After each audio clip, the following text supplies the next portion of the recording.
Welcome to omega India TV. Komaram Bheem Asifabad జిల్లా కాగజ్ నగర్ పట్టణంలోని ఆదర్శ నగర్లో తెలంగాణ దళిత యువజన సంఘం వ్యవస్థాపక అధ్యక్షులు ఈర్ల సునీల్ ఆధ్వర్యంలో గత ప్రభుత్వంలో మాజీ శాసనసభ్యులు కోనేరు కోనప్పతో మాట్లాడి 59 దళిత ఉపకులాలకు కలిపి 20 గుంటల స్థలంలో దళిత భవన్ కట్టడం కోసం 55 లక్షలు మంజూరు చేపించి ఎంతో శ్రమించి అధికారులను ఒప్పించి దళితుల కోసం ముందుండి దళిత భవనం నిర్మించామని అన్నారు. ఇప్పుడు మనం ప్రస్తుతం కొమరంభీం ఆసిఫాబాద్ జిల్లాలోని కాగజ్ నగర్ పట్టణంలో ఉన్నాము. ఇక్కడ దళిత భవనం 20 గుంటల ప్లేస్లో స్థాపించను అని చెప్పేసి మనకు తెలియడం జరిగింది. ఈ తెలియని నేపథ్యంలో మన ఈర్ల సునీల్ ఇక్కడ ఈ దళిత భవనానికి ఎంతో ఆయన ఈ భవనం వెనకాల ఎంతో కృషి చేసిండని చెప్పేసి మనకు తెలియపరిచారు.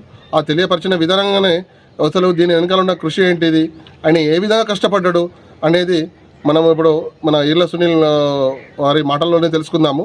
మనం ఇప్పుడు ఈర్ల సునీల్ కూడా మనతోటే ఉన్నారు. పట్టణంలో ఎస్సీ కమ్యూనిటీకి సంబంధించి 59 ఉపకులాలు కలుపుకొని మాదిగలు, మాల, మన్నె, మరి అదేవిధంగా సింధు, డక్కలి, ఎన్నో ఇతర ఉపకులాలు కలుపుకొని 59 ఉపకులాలలో కాగజ్ నగర్ పట్టణంలో చూసుకుంటే స్థానిక చింతగూడ, కోయవాగు, మరి Batpalli, Sanjay colony, Sardar Basti, Ashok colony, Subhash colony, Balabharathi area, Gandhinagar, తర్వాత గంగారాం బస్తీ, డాడా నగరు, మళ్ళీ గాంధీనగర్ 2, నవగం బస్తీ, పోచమ్మ బస్తీ, అంబేద్కర్ కాలనీ, మళ్ళీ తర్వాత అశోక్ కాలనీ, ఈ పైప్ లైన్ ఏరియా, సర్దార్ బస్తీ. ఈ విధంగా చూసుకుంటే ఇటు వంజిరి, ఈ గ్రామాల చుట్టుపక్కల గ్రామాలు, మరి అదేవిధంగా పట్టణంలో ఉన్న జనాభా పరంగా చూసుకున్నా కూడా ఎస్సీ కమ్యూనిటీ చాలా ఉన్నది. మరి ఏదైనా ఫంక్షన్ చేసుకోవాలనుకున్నప్పుడు, మరి ఏదైనా చిన్నగా ఏదైనా మన ఇంట్లో ఫంక్షన్ చేయాలన్నా కూడా ఈ వాడలో ఉన్న ఒక చుట్టాలు కానీ ఇలా ఉన్న బంధువులు కానీ రావడానికి 2000-3000 మంది జనాభాతో కూడుకున్న ఫంక్షన్లో మనకు స్థానిక ఇక్కడ సంగం బస్సులో కానీ మరి సంజయ్ కాలనీ కానీ ఒక అగ్గిపెట్టాల అంత చిన్నగా ఒక ఫంక్షన్ అంటే ఒక రూమ్ ఉండే. ఆ ఫంక్షన్ చేసుకోవాలంటే వర్షం వస్తే ఆ ఫంక్షన్లో చేసుకోవడేమో కానీ మిగతా అందరూ అంటే డిస్టర్బెన్స్ కావడం, మరి అదేవిధంగా ఇంత జనాభా ఉండి మనకు అంటూ ఒక భవనం లేకపోవడం. మరి నాకు ఒక ఆలోచన వచ్చింది. దీన్ని ఆలోచన తీసుకొని ప్రతి వార్డు నుండి ఇద్దరిద్దరం కలుపుకొని మేమందరం కలిసి 30 వార్డుల నుండి ఇద్దరిద్దరు కలుపుకొని 60 మంది వరకు గౌరవనీయులైన మాజీ ఎమ్మెల్యే కోనేరు కోనప్ప గారికి కలవడం జరిగింది. కలిసి సార్ ఈ విధంగా ఉన్నాం, 2000 జనాభా ఉన్నది, ఇంతవరకు మాకు ఎలాంటి భవనం కానీ ఏది కానీ లేదు. ఒక సంఘ భవనంగా ఒక హాల్ ఉన్నది, మినీ హాల్ అంటే ఒక 20-30 మంది కూర్చుంటే ఆ హాలు నిండిపోతుంది. దానివల్ల ఉపయోగం లేదు. మేము గరీబోళ్ళం ఉన్నాం. ఏదైనా పెళ్ళైనా కానీ ఏదైనా కావాలంటే ఏదైనా ఫంక్షన్ చేసుకోవాలంటే 20,000-30,000 డిపాజిట్ చేయాలి. 50-60 వేలు ఏది ఫంక్షన్ జరిగే పరిస్థితి లేదు.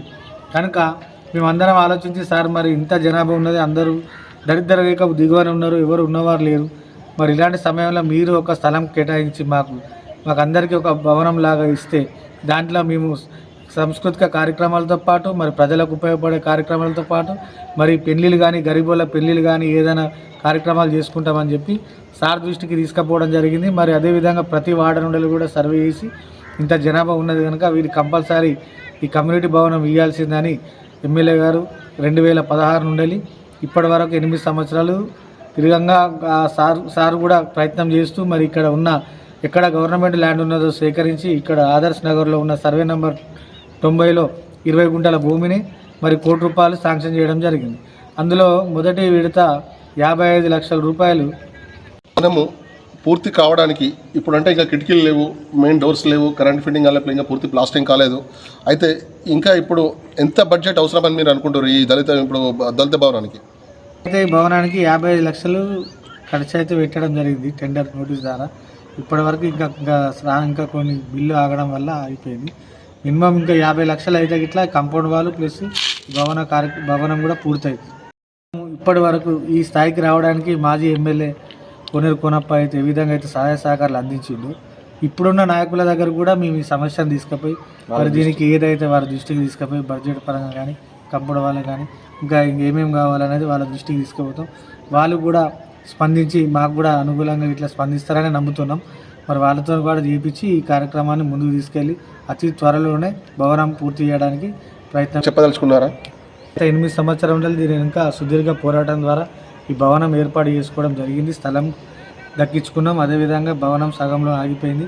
ఇది ఎట్లయినా సరే మేము వాడవాడలా ఉన్న మా దళిత సోదరులను అందరినీ కలుపుకొని ఒక కమిటీ ద్వారా మళ్ళీ ఒక కార్యాచరణ చేపట్టి అధికారుల దృష్టికి మరి అదేవిధంగా ప్రజానాయకుల ప్రజా సేవకుల దృష్టికి తీసుకెళ్ళి ఖచ్చితంగా ఈ భవనం పూర్తి చేస్తారని నేను ముందు అడిగేస్తా. నా తోటి మిత్రులు కూడా సహాయ సహకారాల ద్వారా ముందుకు తీసుకెళ్ళి కంపల్సరీ భవనం పూర్తి చేయడానికి ఈ రంగం సిద్ధం చేస్తాను. రానున్న రోజులలో మరి అన్ని వార్డుల ఉండాలి ఇద్దరిద్దరు తీసుకొని ఒక కమిటీ ఏర్పాటు చేసి ఆ కమిటీ ద్వారా మేము ముందుకు వెళ్తామని ఈ సందర్భంగా తెలియజేస్తాను.